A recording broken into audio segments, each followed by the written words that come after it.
On se retrouve aujourd'hui pour un nouveau Give Me 5 Books dont le thème est 5 livres proches du coup de cœur. Mon premier choix c'est Shades of Magic. Je l'ai lu il y a pas très longtemps et je l'ai adoré, mais vraiment j'avais beaucoup entendu parler de lui et du coup je me suis décidée. J'ai pas mal débattu, est-ce que je le lis en VO, est-ce que je le lis en VF. Moi je suis plutôt VO, mais cette fois je préférais la couverture VF et comme généralement je suis plutôt satisfaite des traductions de Lumen, je suis partie sur la VF et je l'ai adoré, mais il m'en manquait quelque chose et je sais vraiment pas ce que c'est. J'ai pensé que c'était lié justement au fait que j'ai choisi de lire une traduction, mais Marion de Plume Bleue l'a lu en VO et elle a eu le même problème que moi, il lui a manqué quelque chose. Personnellement je trouve que c'est un livre qui a tout, j'ai vraiment tout aimé, l'univers, les personnages, l'idée de base, alors le style d'écriture, la traduction en tout cas, j'ai envie d'avoir la suite et tout ça, mais il y a quelque chose qui manque quelque chose pour un coup de cœur et pourtant j'ai vraiment rien à reprocher à ce livre, vraiment absolument rien. Mon deuxième choix c'est The Inexplicable Logic of My Life, c'est de Benjamin Alirsaen, donc c'est l'auteur de Aristote et Dante découvrent les secrets de l'univers. Ce livre en fait, je pense que objectivement j'aurais dû le classer en coup de cœur quand j'en ai fait une chronique. Il est génial, l'histoire est super, la plume est magnifique, les personnages sont vraiment super attachants, je les adore, ils sont encore dans mon cœur quoi. Tout est top dans ce livre, mais il est dans la même veine que Aristote et Dante, et comme j'aime énormément Harry et Dante, que c'est vraiment mon livre coup de cœur, j'ai pas pu me résigner à mettre celui-ci en coup de cœur parce que pour moi je considérais que dans ce cas-là ils étaient au même niveau, ce qui était inconcevable, voilà. Mais en soi c'est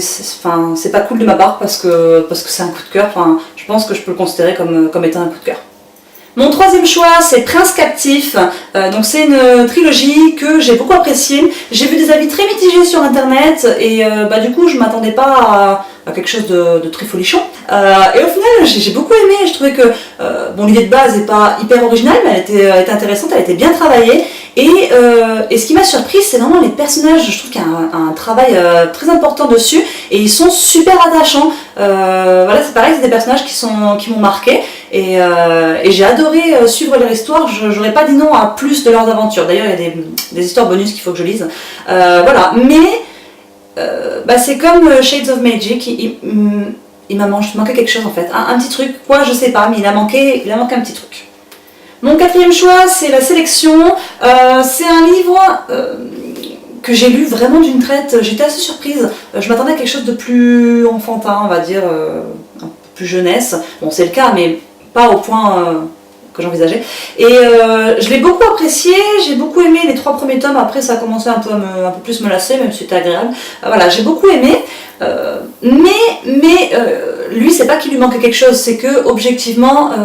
je trouve qu'il est pas, c'est pas non plus le livre exceptionnel, le livre par excellence quoi. Je le compare souvent à 50 nuances degrés, même si ça a strictement rien à voir au niveau du genre, parce que les deux m'ont totalement captivée, j'ai dévoré les deux, et en même temps à la fin je me suis dit mais qu'est-ce qui a fait que j'ai autant aimé, voilà, et c'est à cause de cette question que je me suis posée que je les ai pas mis en coup de cœur.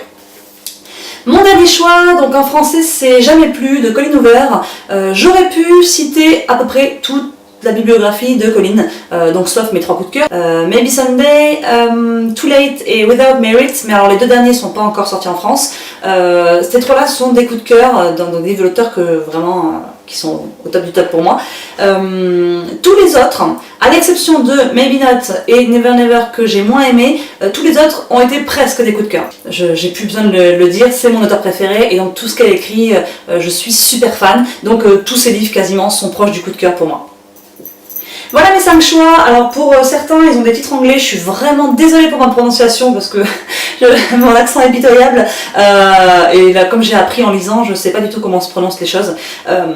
voilà, mais il n'empêche que il faut faire abstraction de ça et ne pas manquer ces livres si vous pouvez les lire, parce que même si à moi la plupart du temps il m'a manqué quelque chose ou qu'il y a une raison un peu futile qui fait que je l'ai pas mis en coup de cœur, c'était presque des coups de cœur et c'est des livres qui méritent vraiment votre attention et qui, il se peut qu'il y ait cette étincelle qui m'a manqué et qui en fera un coup de cœur pour vous, donc n'hésitez pas à vous laisser tenter. Je vous remercie d'avoir regardé la vidéo et je vous dis à bientôt, bye bye.